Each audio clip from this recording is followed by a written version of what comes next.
Hello students, let's understand the question first. If the function f defined on minus 1 by 3 to 1 by 3 by fx equals to में 1 by x log e of 1 plus 3x upon में 1 minus 2x when x is not equals to 0 और जब k दिया हुआ है जब x is equals to 0 is continuous. बोल रहा है x equals to 0 के लिए ये फंक्शन continuous है.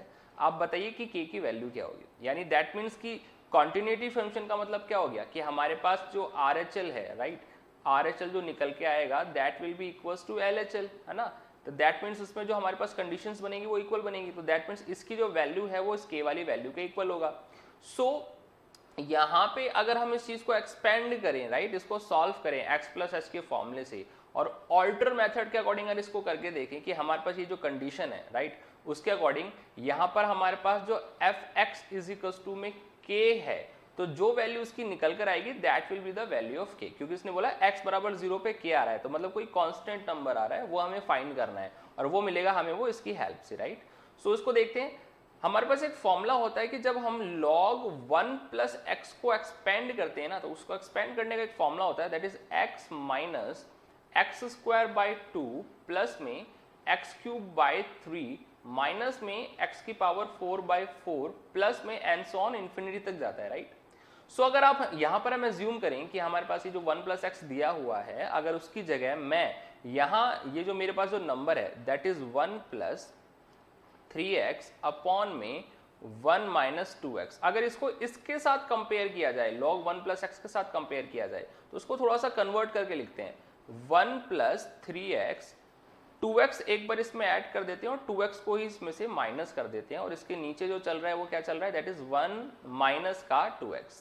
तो देखिए 1 माइनस 2x प्लस वाले दोनों एडिशन हो गए और क्या बन गया 5x बन गया और नीचे क्या है मेरे पास दैट इज 1 माइनस का 2x है. तो इसको अपन क्या लिख सकते हैं, इसको लिख सकते हैं 1 ये कैंसिल आउट हो गया राइट प्लस में क्या हो गया हमारा ये 5x अपॉन में दैट इज 1 माइनस 2x. अब अगर इसको मैं t कंसिडर कर लूं 1 प्लस ये क्या बन गया मेरा t बन गया. तो अब सपोज करो हमारे पास जो log है हम log को एक्सपेंड करते हैं ना, log को एक्सपेंड करते हैं दैट इज 1 प्लस t को अगर एक्सपेंड करते हैं तो दैट इज क्या बनती है हमारे पास condition that is t plus T square right. इस तरह की कंडीशन बनती है. तो यहाँ t की जगह अगर मैं इसको एज्यूम कर लूं तो यहाँ पर अगर ये t है तो ये कुछ इस तरह से होता t minus T square by 2 right plus T cube by 3 minus and so on. So अब t की जगह यहाँ हमारे पास क्या आ गया, t की जगह हमारे पास यहाँ आ गया log 1 प्लस t की जगह हम ले रहे हैं यहाँ पे 5x अपॉन में 1 माइनस 2x राइट. सो देखिए ये एक्सपेंड करेंगे तो ये कुछ इस तरह से हो जाएगा दैट इज 5x अपॉन में 1 minus 2x minus 5x upon में 1 माइनस 2x और नीचे 2 था तो ये 1 बाई 2 की तरह बाहर आ गया और ये इसका क्या हो गया होल स्क्वायर प्लस अब यहाँ 1 बाई 3 हमारे पास बाहर आ गया. ये क्या हो गया 5x अपॉन में 1 माइनस 2x की whole power 3 right. So minus and so on. अब आप देखिए यहाँ पर हमारे पास क्या है क्वेश्चन में 1 अपॉन एक्स है इसके साथ क्या है 1 अपॉन एक्स.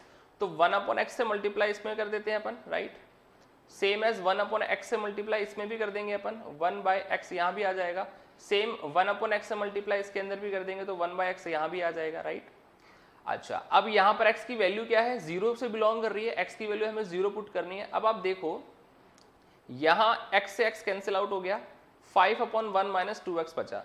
तो यहाँ पुट करते हैं तो यहाँ बचेगा 5 अपॉन में 2 माइनस 0 तो 2 इंटू 0 0 हो गया तो 1 में से 0 गया तो 1 ही बचेगा राइट. माइनस अब यहाँ पर x स्क्वायर है तो एक स्क्वायर से एक x कैंसिल होगा बट एक x यहाँ अभी भी बच गया. अब x की वैल्यू जब मैं 0 पुट कर रहा हूँ तो 0 को 5 से मल्टीप्लाई करूंगा तो पूरा ही नंबर मल्टीप्लाई हो गया तो एक कंप्लीट नंबर 0 हो गया. सेम एज यही प्रोसेस यहाँ पर है, यहाँ x की पावर 3 है तो केवल एक ही तो x कैंसिल होगा, x स्क्वायर तो बचा और अब वहां पर हम 0 पुट कर रहे हैं तो ये भी कंप्लीट क्या हो गया 0 हो गया. दैट मीन्स आने वाले जितने भी आगे की नेक्स्ट टर्म्स हैं ऑल टर्म्स बिकेम 0 जब हम x की वैल्यू 0 रखते हैं. Expect this. यानी हमारे पास एक तरह से क्या हुआ कि यहां पर जो है हमारे पास वैल्यू बच गई 5. इसका आंसर क्या आ गया यहाँ पे हमारे पास 5 आ गया. अब हमारा जो फंक्शन की वैल्यू ये बता रहा था कि fx की जो है 0 पर वैल्यू आ रही है k और हमने यहाँ पे इसको सॉल्व करके निकाला तो यहाँ क्या वैल्यू निकली, दैट इज 5। इसका मतलब k की वैल्यू क्या हो गई, k की वैल्यू हो गई हमारे पास 5 हो गई, right. Thank you so much, I hope you understand the question.